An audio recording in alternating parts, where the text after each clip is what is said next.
सच्चिदानंद स्वरूप आप श्री प्राणनाथ जी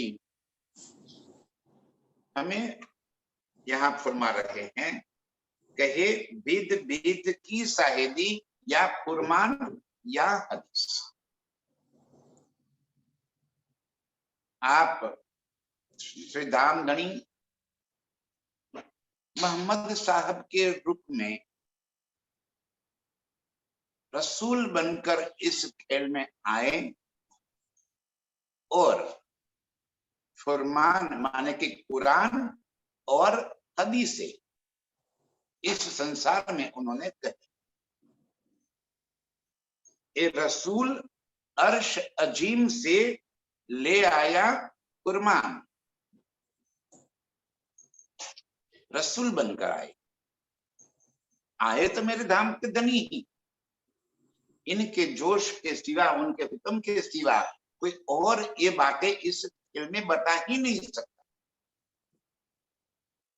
तो मेरे प्रियतम ही रसूल बनकर आए और यहाँ पे कुरान और हदीसें कह दी। और क्या कहा उनमें कि बीद बीद की शाहिदी, हम रूहों की कई प्रकार से साक्षियां दिला दी। अर्श की शाहिदी, साक्षियां दे दी कि परमधाम कैसा है, कैसा वो रंग माहौल है, कैसा चांदनी चौक है, कैसे जमुना जी वहां पे बह रही, कैसे हौज को सरताल नुरबाग है, मंद खुशबुएं वहां लेकर चल रही। चारों तरफ का कुरान के अंदर वर्णन कर दिया, साक्ष्य दे दी कि मैं ही फरदा रोज को आऊंगा। आज से 1000 साल बाद फिर मैं इस खेल के अंदर आऊं और तब मैं अपनी उम्मत को, अपनी रूहों को लेकर आऊं। और जब अपनी रूहों को लेकर आऊंगा तो उनको जगाने के लिए इस खेल के अंदर अर्श की सारी हकीकत और मारिफत की बातें बताऊंगा। कुरान शरीयत और तरीकत की बातें कहनी, हकीकत और मारिफत की बातें, मेरे प्रियतम के दिल की बातें। जब मैं आऊंगा तब सारी बातें इस खेल के अंदर जाहिर कर, और मेरी रूहें मेरी इन बातों को सुनकर मुझ पर विश्वास, ईमान ले आएंगे और इस संसार से अपनी नजरों को हटाकर अर्श के अंदर अपने निज स्वरूप में जागृत हो जाए। ये कयामत होगी, और जब कयामत होगी तब वहां पे कब्रों से मर्दे खड़े हो जाएंगे। इंतजार कर रहे हैं आज कि जितने गाड़े हुए हैं वो सारे के सारे जिंदा होकर खड़े, वो खड़े होने वाले नहीं है।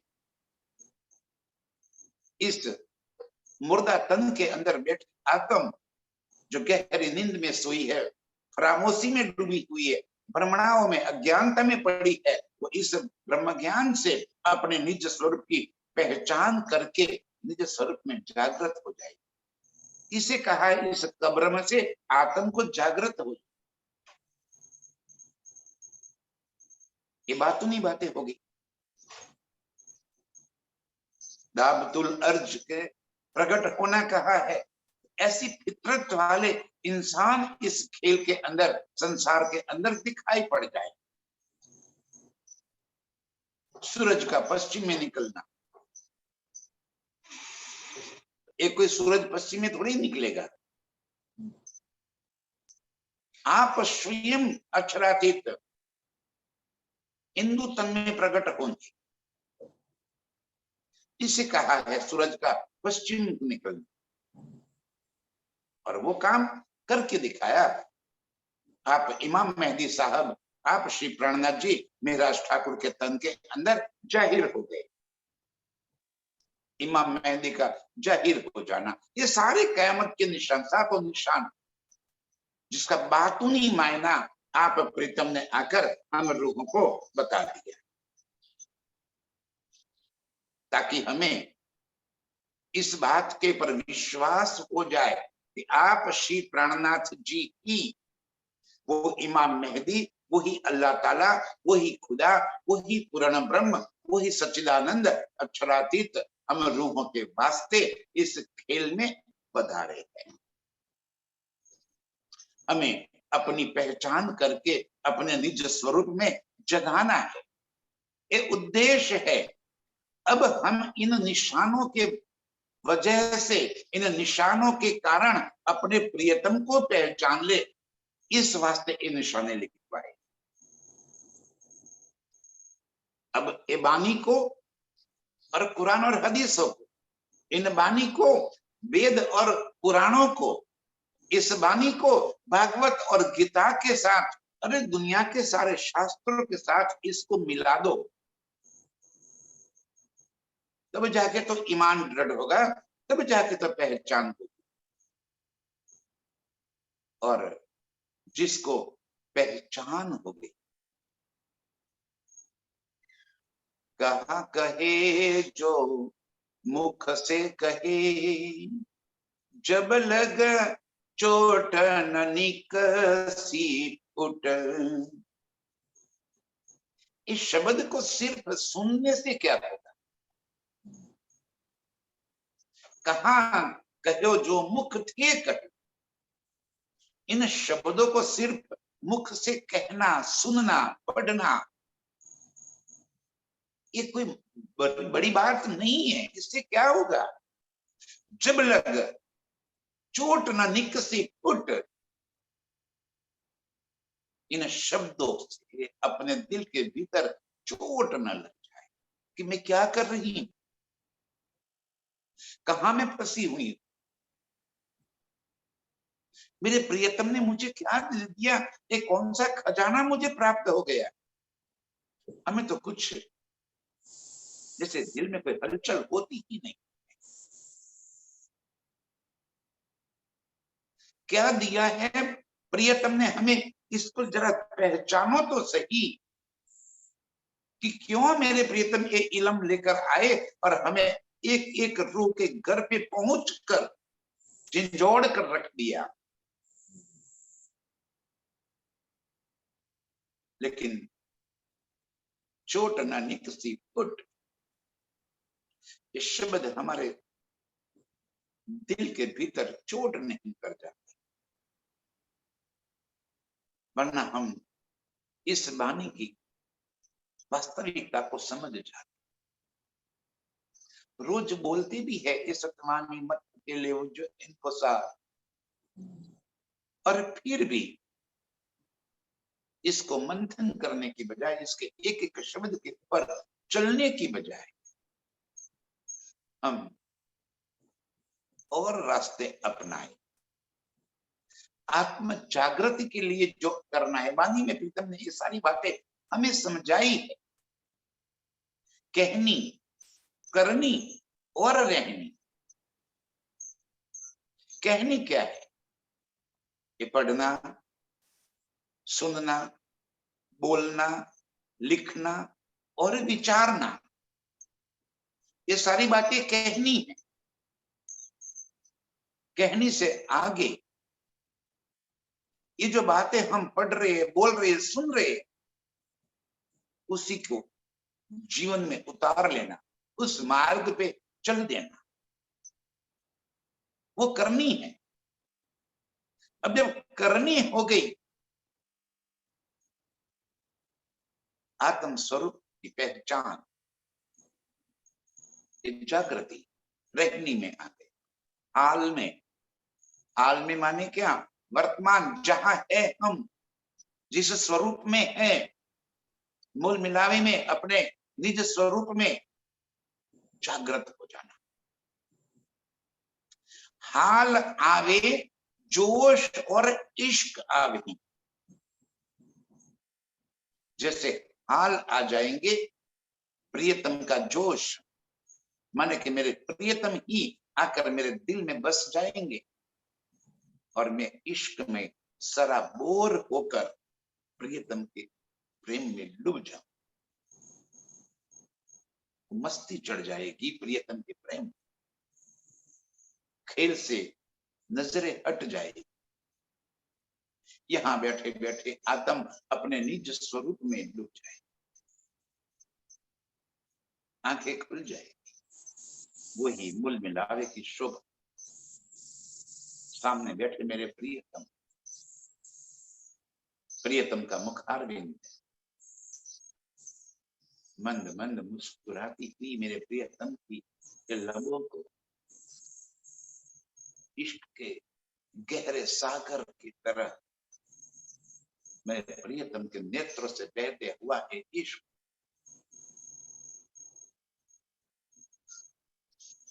सुंदर केश कला नूरमयी, अत्यंत सुंदर, मोहित कर देने वाला मेरे प्रियतम का मधुर स्वरूप, नजरें ही नहीं हटती। नासिका, गाल, श्रवण अंग, कान के नीचे का झुमका, पेसर, हड्डपच, लाख, दंत, एक पल के तो देख कैसे प्रियतम चमकाते हुए हमें अपने प्यार का एहसास कराते।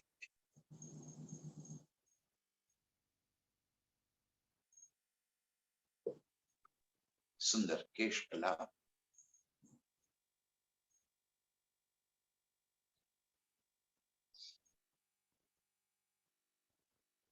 मुस्कुराता हुआ ये मेरे प्रियतम का स्वरूप, उसी पल हमें अपने दिल में बस जाएगा। मूल मिलावे की शोभा,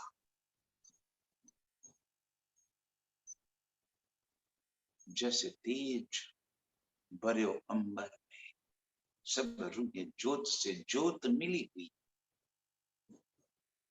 जिसे अलग दिखती ही नहीं और समुद्र लहराता हुआ दिखाई पड़ रहा है, ऐसे इनके वस्त्र और आभूषणों की शोभा के तरंगे उठ रही है। कई बीत के थंब अपनी पूर्ण ज्योति से नहालाते हुए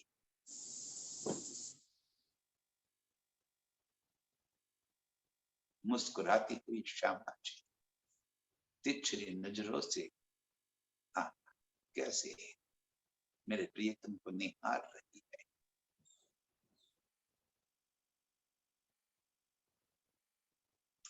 उसी चबूतरे के ऊपर बाहर की चारों तरफ अर्श का अनंत नजारा चलचित्र की माफिक जैसे घूम रहा है।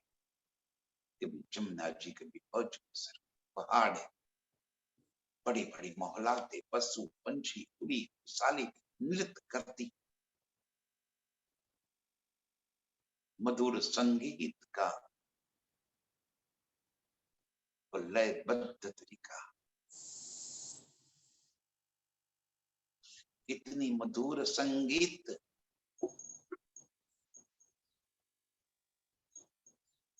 खुशबूदार हवा के झोंके, मदहोश करने होने वाली एक खुशबू,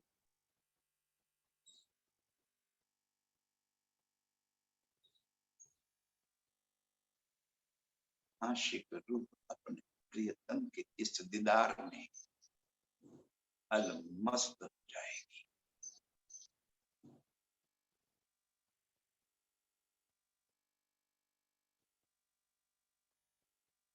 ये परिवर्तन, ये स्वरूप, ये सुख इस वाणी से हमें मिल रहा है। ये न लिया तो ये वाणी से हमने क्या लिया?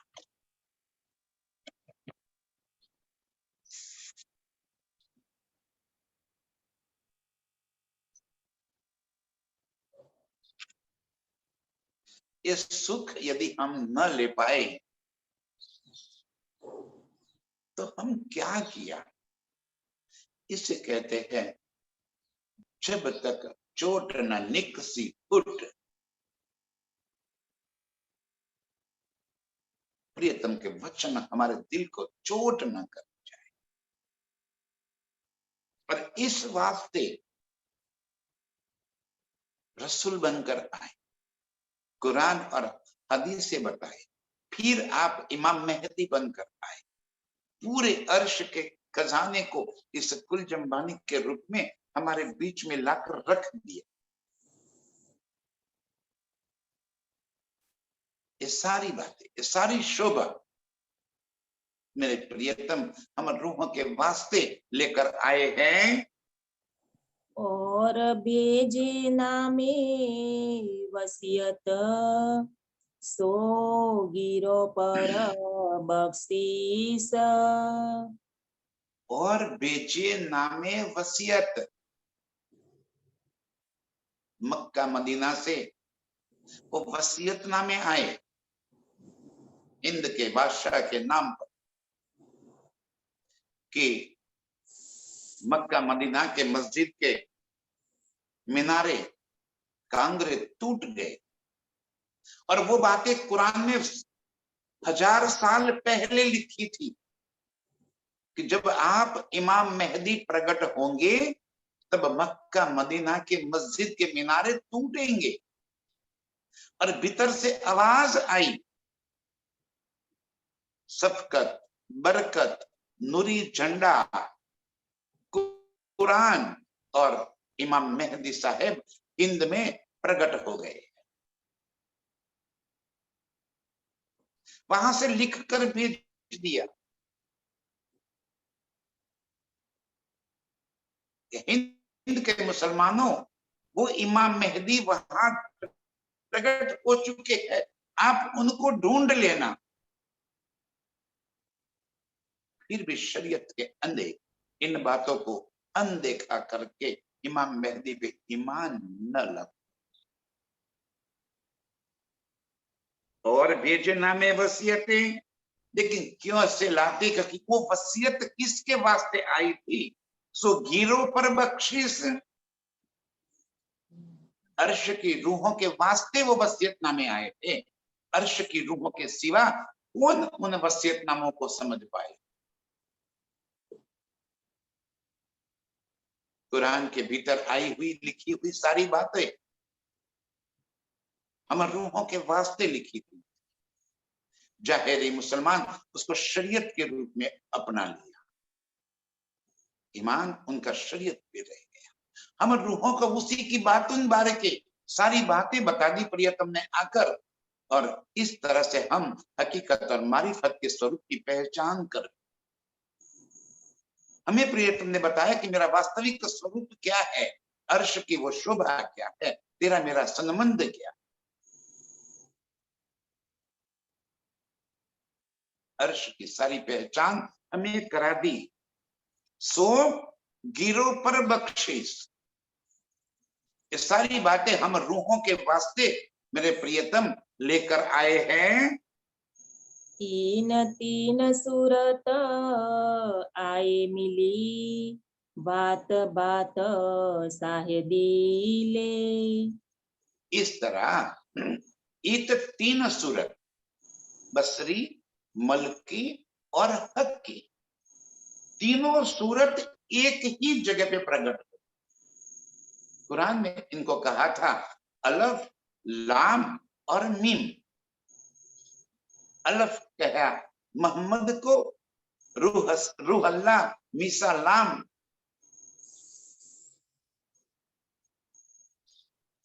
मीम मेहदी पाक से ये तीनों कहे अल्लाह कलाम। इस तरह अलफ, लाम और मीम, मोहम्मद साहब को अलफ कहा, रूह अल्लाह को लाम कहा, और इमाम मेहदी साहब को मिसा कहा, अलफ, लाम और मीम। और इस तरह बसरी, मलकी और हकी, ये जो तीनों सूरत की बातें कुरान में कही थी, वो तीनों सूरत एक ही ठौर पे, एक ही ठौर पे माने कि एक ही तन के अंदर प्रकट हो गई। कुरान लेकर आने वाला स्वरूप भी वही था। हम गलतियों से तमों के भीतर उलझ गए। कोई कहे मोहम्मद साहब अलग, कोई कहे देवचंद्र जी अलग, कोई कहे महाराज ठाकुर अलग। अभी हम महाराज ठाकुर और प्राणनाथ को भी नहीं पहचान पाए। हम इन दोनों को एक मानते हैं, महाराज ठाकुर ही प्राणनाथ और प्राणनाथ ही महाराज ठाकुर। ना, ये स्वरूप है, भीतर आया वो रूप, ये रूप है भीतर आया वो स्वरूप है मुस्तफा बेग। और उसके भीतर मेरे प्रियतम का जोश जो आकर बैठा और अर्श की बातें बता दी, वो जोश ही प्राणनाथ है। सतगुरु देवचंद्र जी के भीतर आकर जिसने अर्श की बातें बताई, वो जोश ही प्राणनाथ है।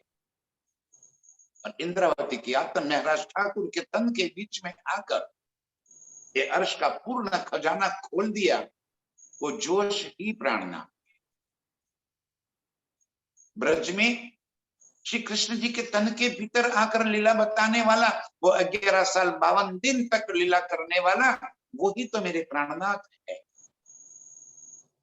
और फिर ये तन को छोड़कर अक्षर के दिल में, योग माया के ब्रह्मांड में नया स्वरूप धारण करके बाके विहारी के तन में बैठकर हम रूहों को इश्क का आनंद देने वाला, वही तो प्राणनाथ है। और फिर भजनानंद स्वरूप बनकर हम रूहों की सारी चाहते पूरे करने वाला, वही तो प्राणनाथ। हम रूप के चक्कर में फंस गए और स्वरूप को भूल गए, स्वरूप की पहचान न कर पाए और रूप के चक्कर में फंस गए।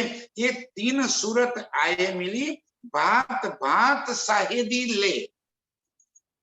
इसीलिए मेरे प्रियतम फरमा रहे, ये तीनों सूरत एक ही में मिली, बसरी मलकी और हक की। मोहम्मद साहब देवचंद्र जी और श्री इंद्रावती की आत्म महाराज ठाकुर, वो तीनों के अंदर आने वाला वो एक ही प्राणनाथ है।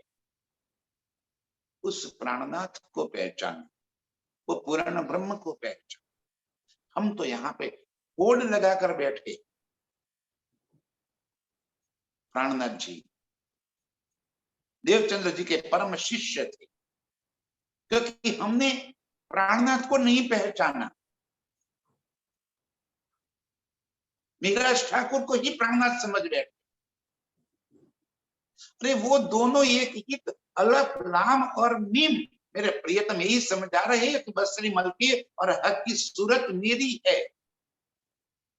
ये तीनों सूरत में लीला करने वाला मैं ही हूं। क्यों हमारी आंखें नहीं खुल रही? क्यों हम अंधे हो गए?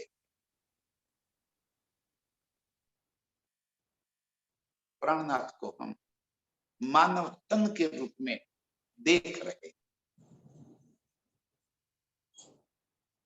प्राणनाथ कोई व्यक्ति थोड़ी। Prannath is not the name of body. Prannath किसी व्यक्ति का नाम नहीं है। वो मेरे प्रियतम का जोश, जिसने आकर इस खेल में अर्श की सारी बातें खोलकर बता दी, वो प्राणनाथ है।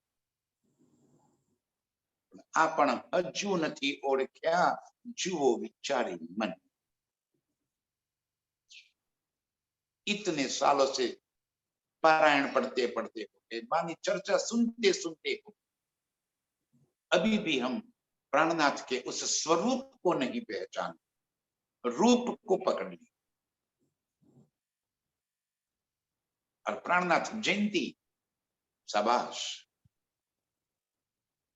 प्राणनाथ जयंती जन्म हो गए और प्राणनाथ की मृत्यु हो गई। अरे प्राणनाथ है वो, क्यों हम नहीं समझते? आज भी वो प्राणनाथ की लीला हमारे बीच में ही चल रही है। प्राणनाथ हमें छोड़कर कहीं नहीं जा सकते। कुछ समझिए सुंदर साहब जी, आज हमारे बीच में किसी भी तन के माध्यम से यदि कोई बात कहलवाते हैं तो वो प्राणनाथ की तो कहलवाते। हम है कि तनों के चक्कर में पड़ जाते, प्राणनाथ की पहचान नहीं हो रही, उनकी लीला समाप्त नहीं हुई। उनकी लीला तो समाप्त तब होगी जब हम सभी रूहे अर्श में जागृत हो जाए, तब जाके लीला समाप्त होगी उनकी। आज छठे दिन में मोमिनों के माध्यम से वो प्राणनाथ की तो लीला करवा रहे। मोमिन स्वयं क्या जागृति कर देंगे? मेरे प्राणनाथ के सिवा कोई और काम कर ही नहीं सकता है, ये पहचाने। एक तो तीन सूरत आए मिली, बात बात साहेदी ले। इस तरह तीनों सूरत में मेरे प्राणनाथ ने आकर कई प्रकार की साक्षियां देकर अपनी पहचान कराई। हम रूहों की पहचान कराई कि तू कौन है, मैं कौन, तेरा मेरा संबंध क्या है, एक खेल कैसे बनाए, क्यों हम खेल में आए और हम कैसे अब इस खेल से वापिस अपने निज स्वरूप में पहुंच पाएंगे। ये सारी प्रोसेस, ये सारी रीत हमें बता दी किस तरह से कैसे हम वापिस अपने निज स्वरूप में जागृत हो पाएंगे। ये हमें बताने के लिए ही तो ये सारा खजाना लूट कर। ये कौन कर रहा है, उससे पहचाने और चक्करों से बाहर आकर, किसी व्यक्तियों के किसी स्थान के चक्कर से बाहर आकर, वो मोहताज नहीं है किसी स्थान विशेष। वो कहते हैं मुझे ढूंढना है तो मैं दो ही जगह पे हूं, एक कुलजमबानी में और एक मेरे मोमिनों के दिल में। ये दो जगह पे मैं बैठा हूं। बानी से मंथन करके मुझे ढूंढ लो, या मोमिनों के दिल में मैं बैठा हूं, मोमिनों से मिलकर सहूर कर चर्चा करते हुए गोष्ठी करके ये बातें सुनकर मुझे पहचान लो। मैं किसी मंदिर मस्जिद या किसी देरासर या कहीं ये देहूरे, ये सारे मेरे वास्ते नहीं है। मैं किसी चार दीवारों में नहीं रह सकता। अरे वो प्राणनाथ चेतन है, हम कहाँ ढूंढते हैं? जरा छाती पे हाथ रखकर देख लो, पूछ लो अपने भीतर, हम कहाँ ढूंढते हैं? वो क्या कोई चार दीवारों के मोहताज हो सकते हैं कि ये मंदिरों में ही बैठे रहेंगे? मंदिर तो हमें एक साथ मिलने के लिए बनाए कि जहां बैठकर हम अपने प्रियतम की पहचान करें, जहां से इस जागनी कार्य का कोई एक व्यवस्थित यंत्र चले, सब मिलकर संगठित होकर अपने प्रियतम की पहचान के लिए आगे बढ़े। इस वास्ते संस्थाएं बनी और हम उन्हीं के चक्कर में फंसे। इन चक्करों से प्रियतम हमें बाहर निकालने के लिए आए।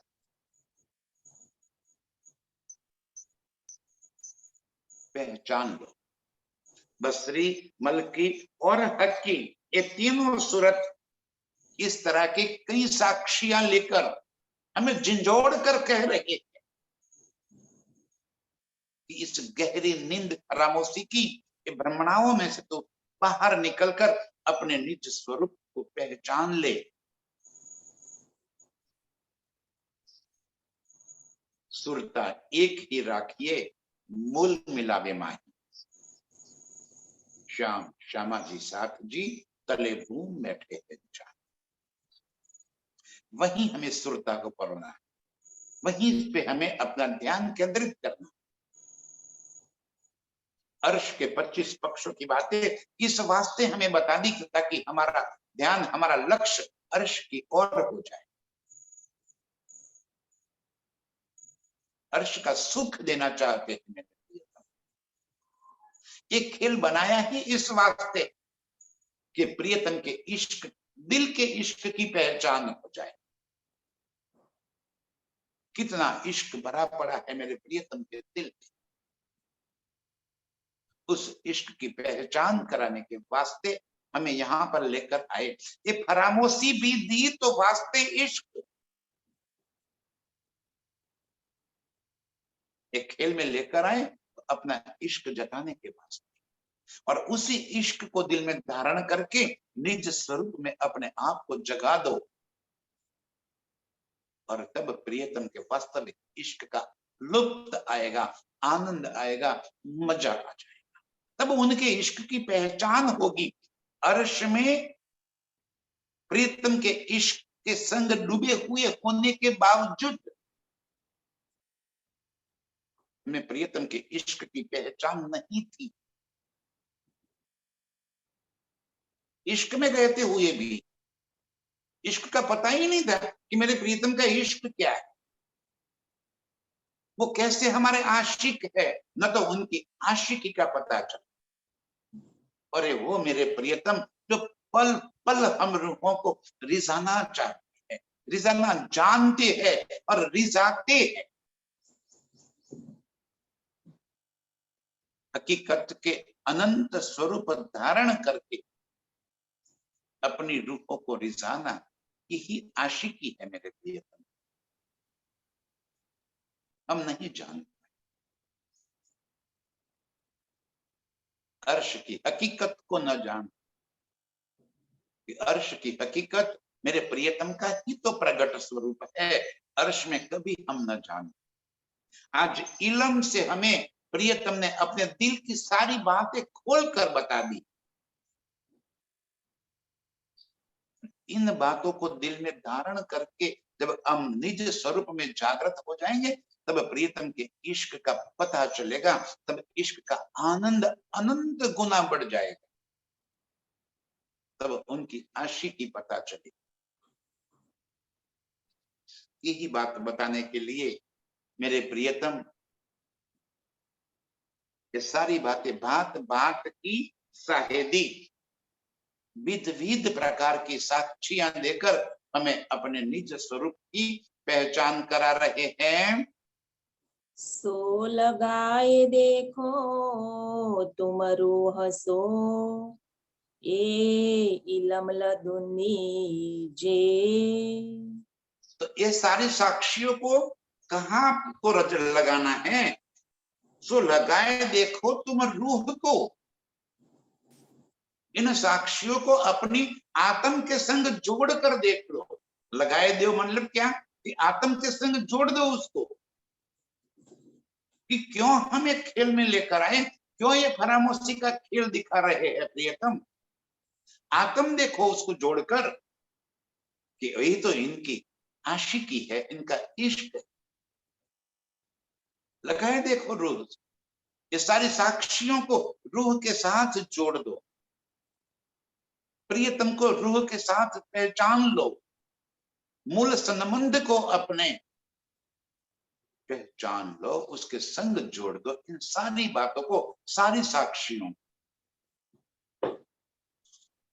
ये परम धाम के 25 पक्षों का वर्णन किया, ये कोई कल्पना थोड़ी की, मेरे प्रियतम के हुक्म से इंद्रावती के दिल में बैठकर उन्होंने इस सारी बातों का वर्णन कर दिया। इंद्रावती कहती मैं भी नहीं बोल सकती, धनी के कहलाए कहे मैं चार शब्द। जरा सोचो, धनी के कहलाए कहे, वो मेरे प्रियतम जो कहलाते हैं वो बातें मैं यहाँ पे बताती हूँ। मेरी स्वयं की कोई बल नहीं है, महाराज ठाकुर ने भी यही कह दिया, ये बानी महाराज से न कहवाए, रुदे बेसी कहवड़ावे श्री प्राणनाथ। ये मेरी बोलने की हैसियत नहीं। मेरे धाम दिन में बैठकर मेरे प्रियतम ये बातें बुलाते हैं। अपने आत्म के संग इन सारी बातों को जोड़ दो, सारी साक्षियों को अपने आत्म के संग जोड़। तब इस वाणी में वर्णन बताए हुए 25 पक्षों की शोभा आपके दिल में बस जाएगी। और तब आप जितना यहां लिखा है इतना ही नहीं, इससे अनंत गुना अधिक सुख पाओगे। क्योंकि वाणी में लिखना तो एक क्या करते, यहाँ की मर्यादाओं का, कैसे शब्द की बातें और अधिक बतावे। शब्द भी एक मर्यादा में है ना, कि इससे अधिक शब्द हमें कोई बात नहीं बता सकता। मिश्री मीठी है, कितनी मीठी है, बहुत मिठास है, कितनी मिठास है, तो मिठास बहुत है, इससे आगे का कोई शब्द यहाँ पे नहीं है, ये मर्यादा होगी। तो अर्श के अनंत गुण कितने हैं, तो मेरे प्रियतम ने हमें बताने के लिए यहाँ के पहाड़ों की उपमा दे दी, यहाँ के सागरों की उपमा दे दी। विशालता सागरों जितनी, ऊंचाई पहाड़ों जितनी, आसमान के जितनी, क्या कहते, इससे अधिक और क्या कहते। इन साक्षियों को, पहाड़ों को, सागरों के जो नाम देकर हमें बताना चाहे, वो बात क्या बताना चाहते हैं कि अर्श के नूर का ये सारा खजाना कितना अधिकतम है। अब हम उसको सागर या पहाड़ इस दुनिया के देखेंगे तो अर्श की लज्जत कहां से आए। एक तुलना करने के लिए किया वर्णन अर्श का, ले मसाला इब्त का। इस नूर के अनंत गुणों में से एक गुण है प्रकाशितता, रंगीनता। इतने प्रकाश और इतने विविध रंग के प्रकाश नजर आते हैं। अब उसको यहाँ पे बताना है तो क्या कहते, तो इस वास्ते यहाँ पे बताने के लिए उन्होंने जवेरों के नाम दिए, हीरा, मोती, माने, पुखराज, लसनिया, कई प्रकार के जवेरात के नाम दिए। और हम उस जवेरों के चक्र में फंस गए। अरे भाई, वो नूर की बात प्रियतम बता रहे कि वो नूर की शोभा कैसी, अर्श के एक एक एक एक नियामत इतनी सुंदरता से भरी हुई है। नरमाई, कोमलता, सुगंधिता, चेतनता वहां के कण कण में बसा हुआ है। क्यों? क्योंकि सारा स्वरूप मेरे प्रियतम का ही तो अंग का जहूर नूर ही तो नूर है। इस सारी बातों को धनी जी कहते हैं कि अपनी आत्म के संग मिलाकर देख लो, सो जोड़ देखो निशान, सो लगाए देखो तुम रूह सो, ये इलम लदुन्नी से। ये सारी बातों को अपनी आत्म के संग जोड़कर देख लो कि कैसे मेरे प्रियतम ने इस इलम में जितनी भी साक्षियां दी है, वो मेरी आत्म को जगाने के वास्ते, मेरे आत्म के मूल संबंध की, परमधाम की बातें साक्षिया के रूप में लिखी है। और उसको हम दिल में भरकर आत्म को जगा लेना, इस वास्ते सारी बातें बताई है।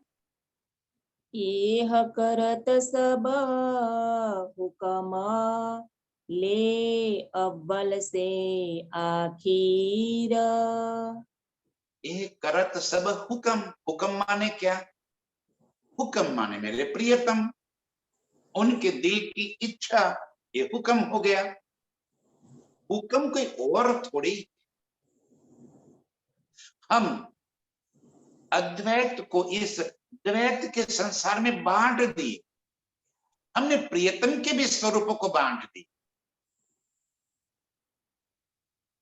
हमने प्रियतम के हुक्म को अलग कर दिया, आनंद को अलग कर दिया, जोश को अलग कर दिया, अश्राफिल को अलग कर दिया, जागृत बुद्ध, निज बुद्ध, ये सारी बातें, सारी शक्तियां तो मेरे प्रियतम के अंग का ही तो है। यहाँ जैसे जैसे जरूरत पड़ी वैसे उन्होंने वो बात का सुख हमें दे दिया। इल्म क्या है? ये ज्ञान थोड़ी ही है, मेरे प्रियतम का इश्क भरा पड़ा है। जिसने जिस दृष्टि से देखा उसे उस बात नजर में आई। किसने किताब के रूप में देखा तो उसको ये बात किताब नजर में आएगी, और किसको इस इल्म में ज्ञान ही नजर आएगा तो वो ज्ञान लेकर आगे चलेगा, और किसको इस शब्द में मेरे प्रियतम का प्यार झलकता हुआ नजर आएगा। एक एक शब्द में ठूस ठूस कर मेरे प्रियतम ने इश्क भरा पड़ा है।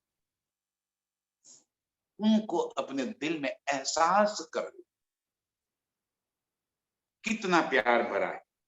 एक करत सब हुक्म, अव्वल से आखिर। अव्वल माने कहां पे? अरे परम धाम के भीतर जब एक खेल की बात दिल में उपजाई नहीं थी प्रीतम ने, तब हमारी और प्रीतम के बीच में इश्क का अपार अनंत अनंत लीलाएं चल रही। अब प्रीतम ने दिल में ले लिया कि मैंने अपनी रूहों से एक बात छिपाई है कि कैसे ऐसे अनंत खेल मेरे हुक्म से बनते और मिटते हैं। आशिक है ना, आशिक अपनी माशूका से कैसे कोई बात छुपा, कैसे कोई बात गुप्त रख सकता है? अपना दिल खोल कर लीला करना वही तो आशिकी है। दिल में कोई बात का भेद रखना आशिक के लक्षण नहीं है। तब प्रीतम ने दिल में ले लिया कि मैं अपनी रूहों को ये बात बता दूं। तब दिल में लिया हक ने,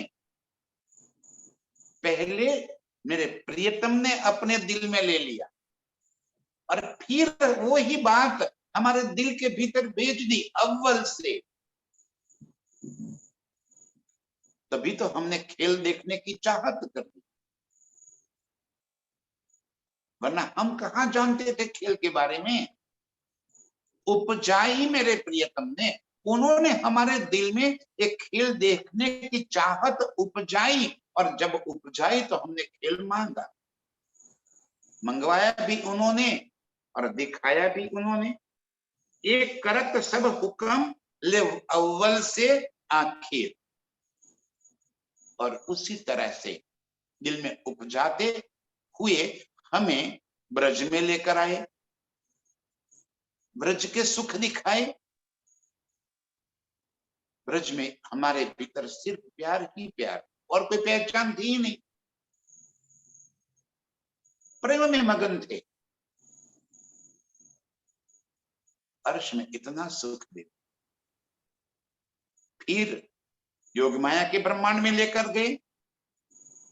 आधी नींद और आधी जागृति दोनों का सुख दिया, और फिर अब हमें यहां लेकर आए और यहां आकर पूर्ण रूप से अपने दिल के सारे अंगों की पहचान करा दी।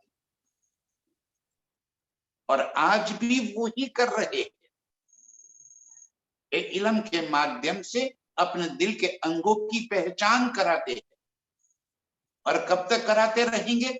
आखिरत, जब तक एक एक रूह अपने निज स्वरूप में जागृत न हो जाए, तब तक ये काम चलता रहे। एक करत सब हुक्म, मेरे प्रियतम का हुक्म ही तो ये सब कार्य कर रहा है, अव्वल से आखिर। ब्रज में हमने तो कभी मांगा नहीं था कि हे धनी अब हमें घर ले चलो। अरे फिर भी हमें क्यों लेकर चले जब 11 साल 52 दिन हो गए। उन्होंने ही दिल में ले लिया कि बस बहुत हो गया, खेल देख लिया, चलो घर चलो। रास में पहुंचे और वहीं पे अपार सुख दे, विरह और विलास दोनों के सुख दे।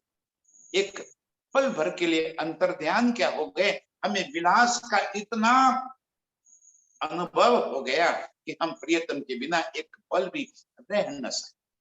और फिर प्रकट होकर हमें विलासिता का सारा सुख दे दिया, अर्श के इश्क का सारा सुख दे दिया, खिलवत का वो सुख हमें प्राप्त करा। अक्षर के मनोरथ भी पूर्ण। फिर हमें लेकर गए घर और अब तीसरी बार इस खेल में लेकर आकर अपने दिल के सारे अंगों की पूर्ण पहचान एक इलम से करवाई।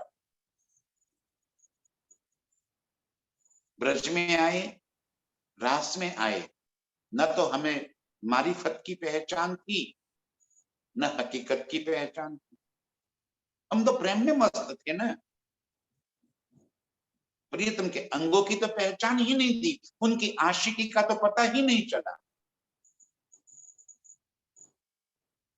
उनकी वहदत का पता नहीं चला। और यही सब बताने के लिए फिर हमें लेकर आए और अब मारिफत से लेकर निस्बत तक सारे अंगों की, सारे गुणों की पहचान करा। अब हमें कहीं कोई कंफ्यूजन नहीं रहा।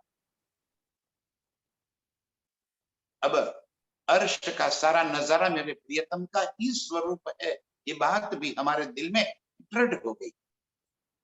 अब कहीं प्रियतम के सिवा और कोई चीज नजर आती ही नहीं है, न अर्श में न खेल में। और यही काम प्रियतम करवाना चाहते। इस इलम के एक एक शब्द से हमें प्रियतम की पक्की पहचान हो जाए, कहीं भी प्रियतम के सिवा और कोई चीज नजर ही न आवे। इस वास्ते कहते हैं अव्वल से आखिर करत सब हुक्म। ये सारी लीला मेरे प्रियतम के हुक्म की, शुरू से लेकर अब तक उनका इश्क ही हमें प्रकट करना चाहते, वो इश्क ही दिखलाना चाहते हैं, अपनी आशिकी का ही आनंद देना चाहते हैं। एक बार हमारे दिल में ये बात आ गई तो जागृत होने के बाद इसका आनंद अनंत गुना बढ़ जाए। जब हम निज स्वरूप में जागृत होंगे ना, तब पहचान होगी, ओ ये मेरे प्रियतम का इश्क क्या है, उनकी आशिकी क्या है। तब आनंद, अपार आनंद में हम और अधिक उल्लास और उत्साह से प्रियतम के संग लग जाएंगे। इस वास्ते ये अव्वल से आखिर तक मेरे प्रियतम का हुक्म ही हमें इस खेल में जगा भी रहा है और इस सुध भी दे रहा है। इत में बीज काहू में नहीं, मैं ल्यावे सो का फर। इत में बीच काहू में नहीं। अब इतना समझाने के बाद अव्वल से आखिर तक जो कुछ भी हो रहा है मेरे प्रियतम के हुक्म से हो रहा है, तो मैं कहां से रहेगी है भाई हमारी। एक शब्द भी बोलने की हमारी हैसियत नहीं है, तो मैं कहां से रहेगी। यहाँ कुछ भी हमारे अधीन नहीं है, हमारे वश में नहीं है, तब हमारी मैं कहां से बचेगी। यही बात प्रियतम बताना चाहते हैं। इत में बीच काहू में नहीं, किसी के भी भीतर अपनी मैं नहीं चलती। जो मेरे प्रियतम चाहते हैं वैसे ही यहाँ पे होता रहता। जीवन में घटती सारी घटनाएं मेरे प्रियतम के हुक्म से ही हो। वो जैसे खेल दिखाना चाहते हैं वैसे हमारे साथ यहाँ पे घटना घट जाती है, वैसे बन जाता है। जैसे प्रियतम खेल दिखाना चाहते हैं वो अपने दिल में लेते हैं, वैसे ही परात्म के दिल में आ जाता है, वैसे आत्म के दिल में आ जाता है। और ऐसे ही यहाँ पे चारों तरफ इस तरह का घटना हो जाती है कि जिससे हमें एक खेल का अधिकतम आनंद मिल सके। ध्यान से सुंदर सा, यहाँ बीमारी भी कोई हो जाती है, यहाँ मृत्यु भी होती है, जन्म भी होता है, कुछ भी दुख दर्द या आनंद जो भी घटना होती है, तो मेरे प्रियतम हमें इस खेल की जैसे पहचान कराना चाहते हैं, खेल की जैसे लज्जत देना चाहते हैं, वैसे यहाँ पे घटना हो जाती है और वैसे सुख हमें देते हैं। इत मैं बीच काहू में नहीं, अब हमारे बीच हमारी मैं कहां से रहेगी? मैं ल्यावे सो का, इस दिन ने कहा कि जो जिसके दिल में अपना मैं आवे, अपना अहंकार भरा पड़ा है, वो काफर, काफर माने धर्म से विपरीत चलने वाला, प्रियतम के वचनों से विपरीत चलने वाला, वो काफर है।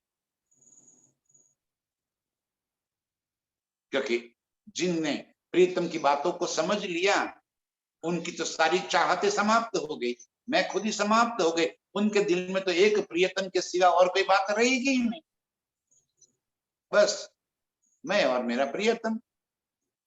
जैसे तुम्हें आप चाहो, जैसे जेहि विद राखे धनी तेहि विद रहिए, और कोई बात दिल में उपजेगी ही नहीं और कोई बात दिल में रहेगी नहीं।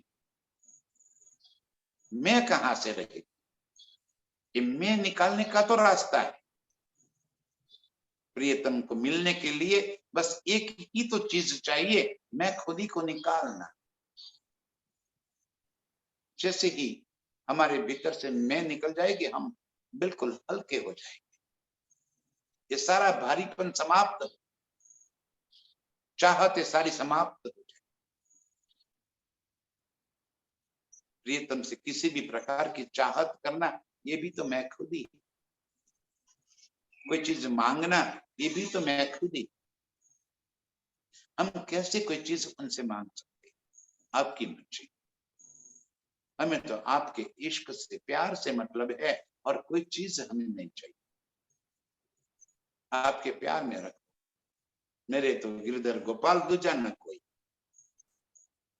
एक प्रियतम के प्यार में ऐसे डूब कर ऐसे मस्त हो जाना, ये बात प्रियतम समझा रहे कि ईत मैं बीच काहू में नहीं, मैं ल्यावे सो काफर। जिनके भीतर मैं है वो इस मार्ग से विपरीत चलने वाला है। विचार देखो इब्तदाय से ले अपना तारतम। विचार देखो इब्तदाय, इब्तदाय माने कहा? शुरू, परमधाम से, जब से खेल बना उससे भी पहले हम कैसे अर्श के इश्क में पागल से प्रियतम के संग लिपटे रहे, कैसे प्रियतम ने खेल उपजाया, कैसे खेल बनाया, कैसे खेल को अपने दिल में ले लिया, हमें मूल मिलाय में बिठाकर अपने आप के, हमारी सुरता को खेल में डाल दिया। बैठे तो वहीं पे मूल मिलावे में है, मूल मिलावे से उठकर तो कहीं गए नहीं, ना कहीं जा सकते हैं। अर्श से कोई चीज न तो खेल में आ सकती है, न खेल की कोई चीज अर्श में जा सकती है। सत्य और झूठ कभी साथ रह ही नहीं सकता। कैसे साथ रह सकते? जैसे अंधकार और प्रकाश एक साथ कभी नहीं रह सकते। कितना भी गाढ़ अंधकार हो, एक तीली अंधकार को नष्ट करने के लिए काफी हो जाती। ऐसे ही अर्श की एक बात, एक शब्द प्रियतम का दिल में चोट कर जाए, आत्म जागृति के लिए काफी। प्रीतम के इश्क को समझने के लिए इतना काफी। विचार देखो इब्तदाई से ले अपना तारतम, तारतम माने क्या? पहचान, जागृत बुद्ध, मैं कौन हूं, इस बात की पहचान करके देख लो कि शुरू से कैसे खेल बनाया और कैसे हमें यहाँ पर लेकर आए, कैसे इस खेल में विपरीतम ने हमें ढूंढ कर अपने चरणों से जोड़ दी। हम अपने बलबूते पर नहीं आए। अरे इतने दुनिया की मस्तियां छोड़कर कौन इस चक्कर में फंसेगा? ये मेरे प्रियतम का हुक्म ही तो है जो हमें खींचकर अपनी ओर लेकर आता है।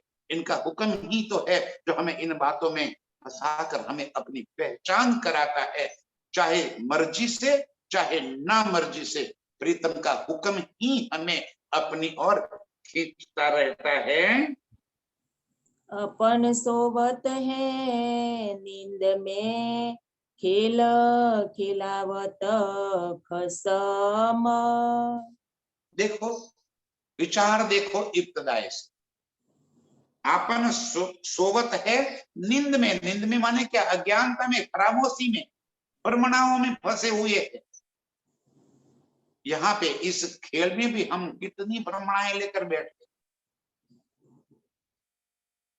इतना समझाने के बाद भी वो भ्रमणाएं हटती नहीं है। अब जब तक हटती नहीं है, खामोशी टूटेगी कहां से? आपन सोवत है नींद में, खेल खिलावत खसम। इस तरह इस नींद का खेल प्रियतम खिलाते हैं, दिखाते हैं और इस खेल में हमें डुबो रहे। ऊपर से जगावत, ये इलम हमें खामोशी से फिर जगाना काम भी वही कर रहा है। नींद भी वो, खामोशी भी उन्होंने दे दी और जगाते भी वो ही है। विचार देखो इब्तदाई से, शुरू से जरा इस बात के पर गौर करो। आपन सोवत है नींद में, मूल स्वरूप भी खामोशी में, और यहां भी हम इस खेल की खामोशी में, खेल की भ्रमणाओं में फंसे हुए हैं।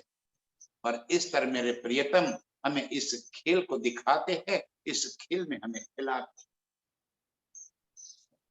खेल दिखाना और खेल से फिर जगाना, दोनों ही काम प्रियतम का इलम कर रहा है।